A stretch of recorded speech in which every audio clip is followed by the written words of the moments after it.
Good morning students. ఈరోజు favourable బ్యాలెన్స్లో యొక్క ప్రాబ్లమ్స్ని మనం డిస్కస్ చేయాలి. So from the following details prepare bank reconciliation statement for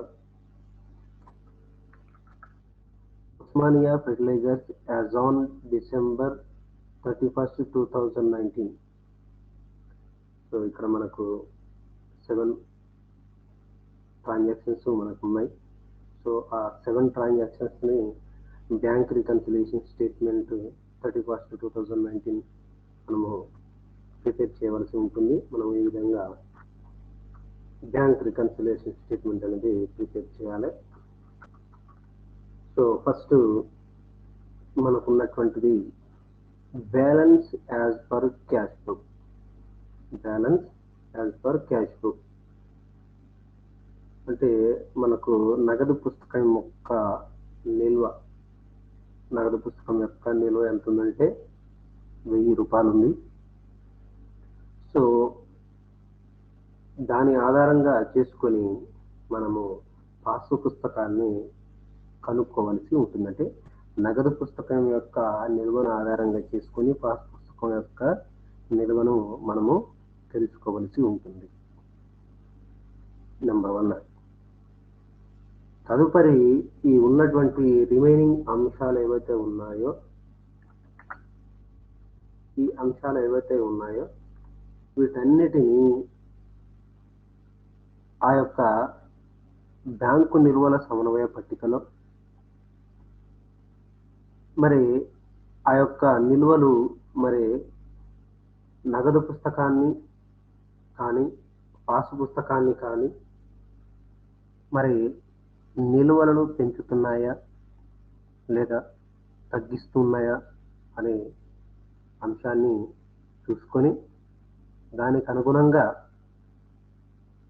మరి మనము కూడటం కానీ లేదా తీసివేయడం కానీ అనేది చేయవలసి ఉంటుంది.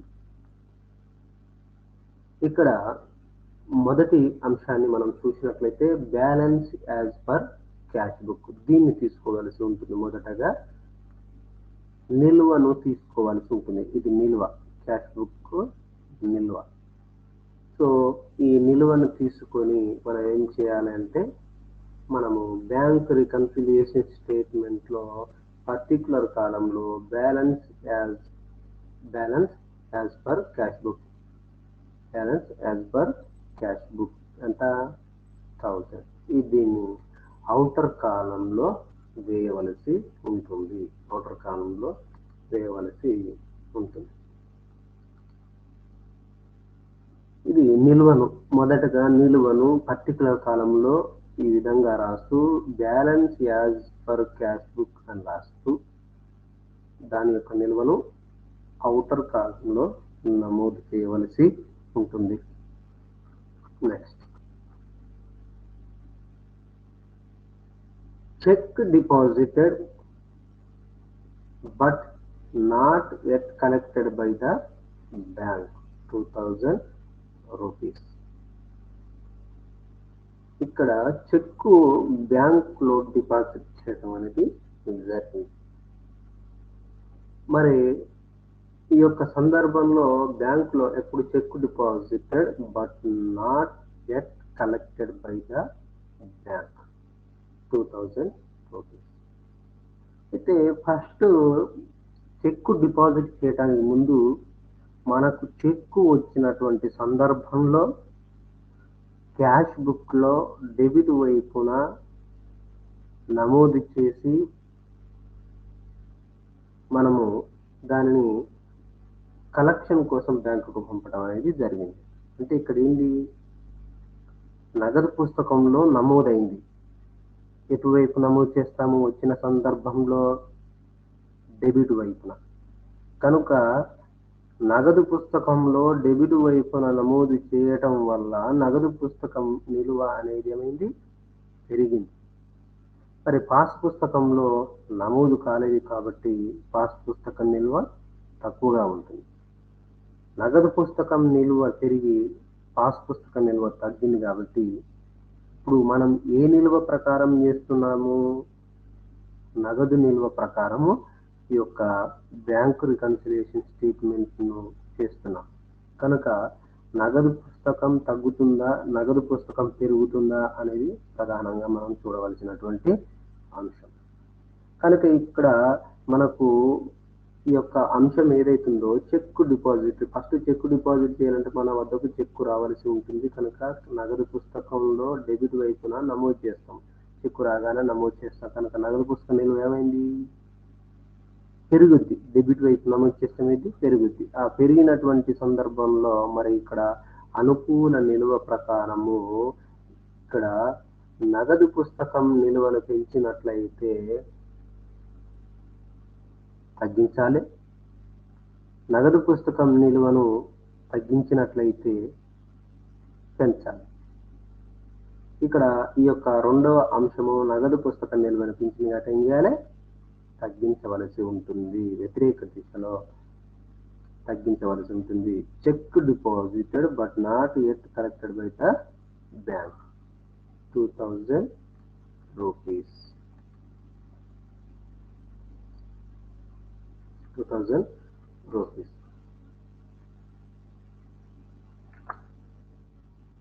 ఎక్కడ రాశాము? తగ్గించాలి కాబట్టి ఈ తగ్గించాలి అనేటటువంటి అంశ కింద మనము వీటిని నమోదు చేశాము.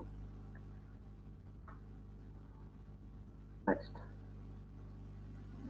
wrong debited in the passbook.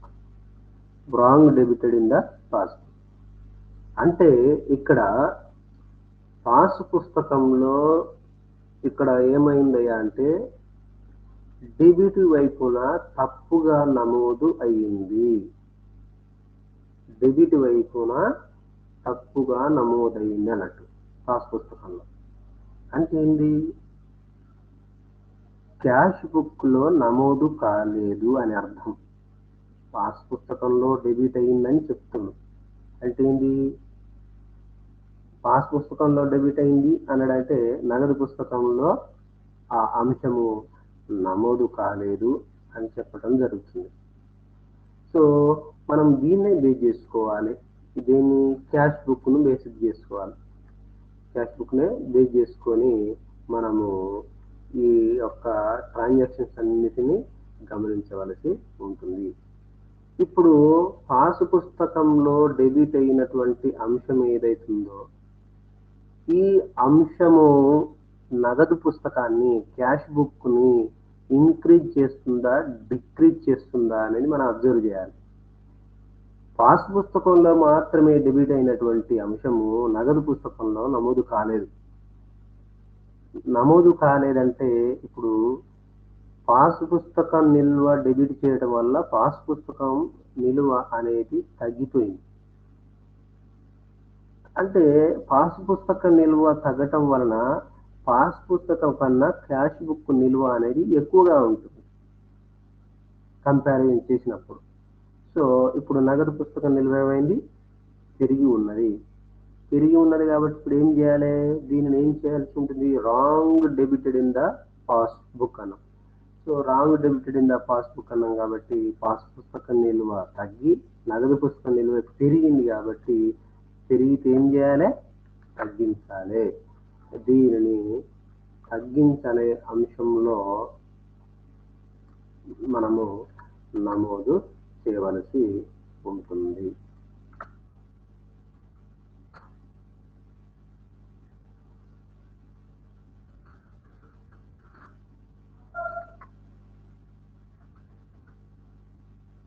ఎంత? 500.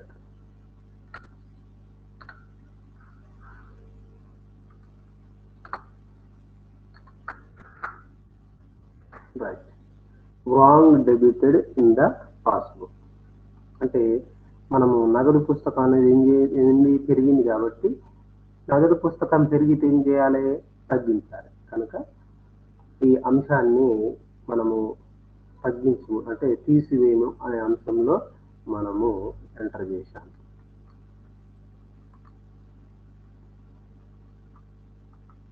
Next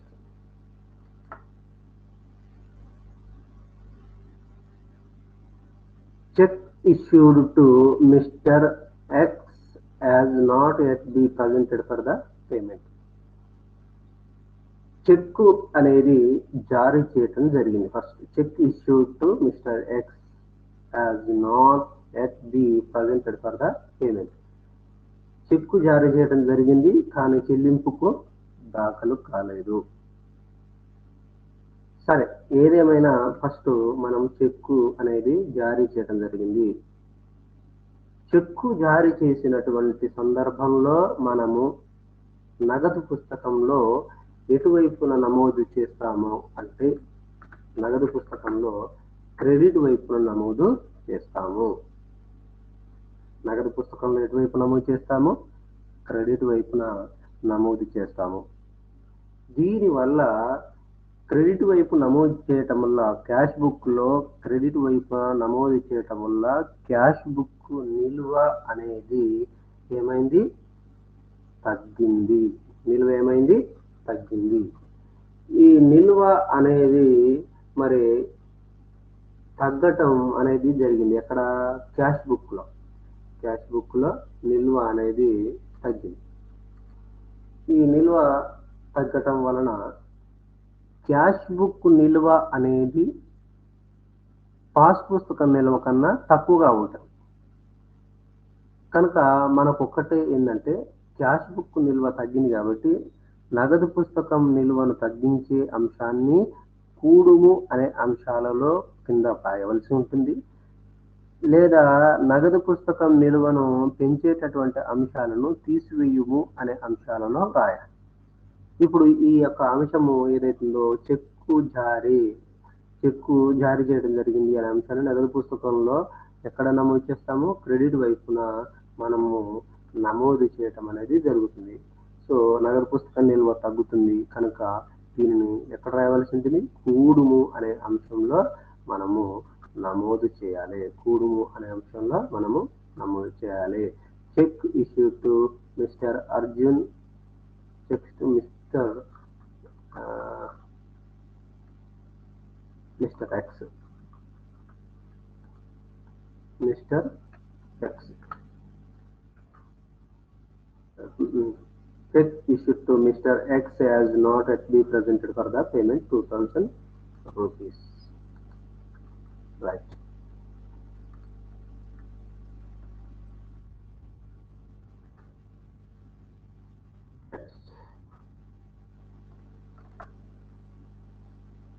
Bank charges debited in the passbook 200 rupees. Bank charges debited in the passbook అంటే పాస్బుక్ లో మాత్రమే ఎక్కడ? పీబీలో ఎక్కడ నమోదయ్యాయి అంటే పీబీలో ఎక్కడ నమోదయ్యాయి? డెబిట్ వైపున నమోదు కావటం అనేది జరిగింది. పీబీలో డెబిట్, పాస్బుక్ లో డెబిట్ వైపున నమోదు కావటం జరిగింది. సో పీబీలో డెబిట్ వైపున మాత్రమే నమోదైంది. సో నమోదు కావటం వలన పీబీలో డెబిట్ వైపున నమోదైతే దాని యొక్క నిల్వ ఏమవుతుంది? పాస్ పుస్తకం నిల్వ ఏమవుతుంది? తగ్గుతుంది. పాస్ పుస్తకం నిల్వ ఏమవుతుంది? తగ్గుతుంది. ఈ యొక్క పాస్ పుస్తకం నిల్వ తక్కువ కావటం వలన ఏ పుస్తకం నిల్వ? పాస్ పుస్తకం నిల్వ తక్కువ కావటం వలన మరి సివి అనేది క్యాష్ బుక్ అనేది సివి అనేది పాస్ పుస్తకం కన్నా ఎలా ఉంటుంది? ఎక్కువగా ఉంటుంది. పాస్ పుస్తకం అనేది తగ్గింది కదా. పాస్ పుస్తకం తగ్గితే మరి సిబి క్యాష్ బుక్ ప్రకారము మనము ఈ యొక్క నిల్వ ఏమైతుంది? పెరుగుతుంది. ఈ యొక్క నిల్వ ఏమైతుంది? పెరుగుతుంది. సో క్యాష్ బుక్ అనేది పెరగటం వలన ఇక్కడ చూడండి, క్లియర్ గా చూడండి, bank charges debited in the passbook అంటే పాస్ పుస్తకంలో మాత్రమే నమోదైనవి, నగదు పుస్తకంలో నమోదు కాలేదు కాబట్టి పాస్ పుస్తక నిల్వ ఏమైంది? ఇప్పుడు పెరిగింది. పాస్ పుస్తక నిల్వ ఏమైంది? పెరిగింది. పెరిగిన అంశాన్ని ఏం చేయాలి, మనం తగ్గించాలంటే ఏం చేయాలి, మనము లెస్ అనేటటువంటి అంశంలో దీనిని మనము నమోదు చేయవలసి ఉంటుంది. లెస్ అనే అంశంలో తీసివేయము అనే అంశంలో మనము దీనిని నమోదు చేయవలసి ఉంటుంది. Right.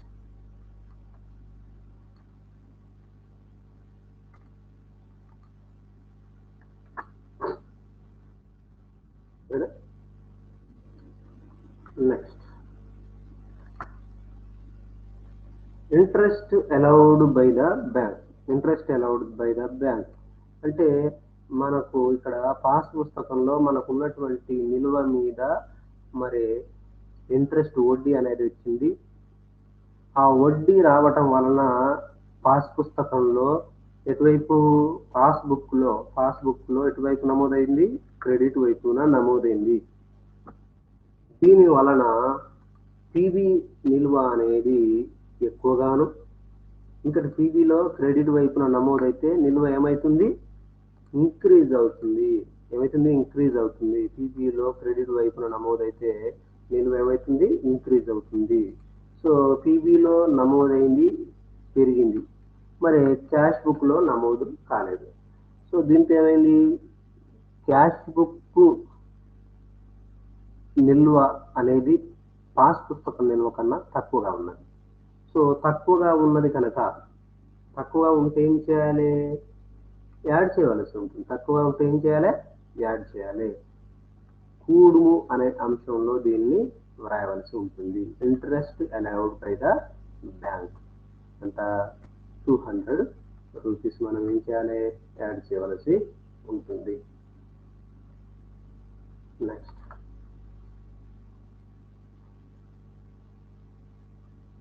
Bills collected by the bank. Bank ద్వారా మరి వసూలైనటువంటి బిల్లులు మరి సరాసరిగా మనకి ఇక్కడ చూసినట్లయితే ఈ యొక్క అంశాన్ని ఎటువైపు నమోదు చేయడం జరుగుతుందంటే, టీవీలో ఎటువైపు నమోదు చేస్తారు, క్రెడిట్ వైపున నమోదు చేస్తారు. మన తరపున బ్యాంకు వాళ్ళు బిల్స్ ఏవైతే ఉన్నాయో వాటిని వసూలు చేసి పీబీలో పాస్ పుస్తకంలో క్రెడిట్ వైపున నమోదు చేశారు. సో దీని వలన పీబీ నిల్వ అనేది ఏమైతుంది, పాస్ పుస్తకం నిల్వ పెరుగుతుంది. పెరుగుతుంది కదా. సో పాస్ పుస్తకం నిల్వ పెరగటం వలన నగదు పుస్తకం నిల్వ పాస్ పుస్తకం నిల్వ కన్నా తక్కువగా ఉంటుంది. కనుక తక్కువగా ఉంటే ఏం చేయాలి, కూడవలసి ఉంటుంది. అంటే కూడుము అనే అంశంలో దీనిని మనం నమోదు చేయాలి. Bills collected by the bank 1000 rupees. ఇవన్నీ అంశాలను మనము ఇప్పుడు నమోదు చేసాము. సో నమోదు చేసినటువంటి అంశాలన్నిటినీ మనము ఇక్కడ ఫస్ట్ మొదటగా కూడుము అనే అంశాలను కూడాలి, లెస్ చేసేటటువంటి అంశాలను తీసుకోవలసి ఉంటుంది. మొదటగా నగదు పుస్తకం నిల్వ ఎంత ఉంది మనకి, ఇక్కడ నగదు పుస్తకం నిల్వ చూసినట్లయితే మనకు 1000 రూపాయలు ఉంది, 1000 రూపీస్. సో ఈ కూడుమ అనే అంశాలు ఏవైతే ఉన్నాయో వాటి అంశాలన్నిటి మనం మొదటగా కూడి ఈ అంత 2000, 3300, 3200. ఇప్పుడు టోటల్ ఈ అంశాన్ని మొత్తం కూడినట్లయితే 4200. ఇప్పుడు తీసివేయాల్సిన అంశాలను మొదటగా కూడాలి. ఇక్కడ కూడా కూడవలసిన అంశాలను మొదటగా కూడుకొని ఆ కూడిన తదుపరి ఆ వచ్చినటువంటి మొత్తాన్ని ఔటర్ కాలంలో వేయాలి. ఔటర్ కాలంలో ఉన్నటువంటి నగదు నిల్వ ఏదైతుందో దానికి కూడుకొని మొత్తం ఇక్కడ నిల్వ మొత్తాన్ని నమోదు చేయాలి. అదేవిధంగా తీసివేయవలసినటువంటి అంశాలన్నిటిని మొదట కూడుకోవాలి. 2700.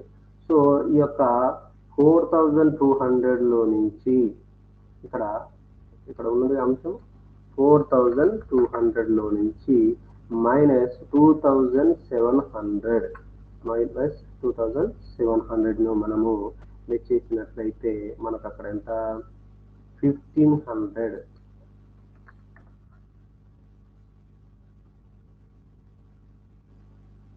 రైట్, 1500.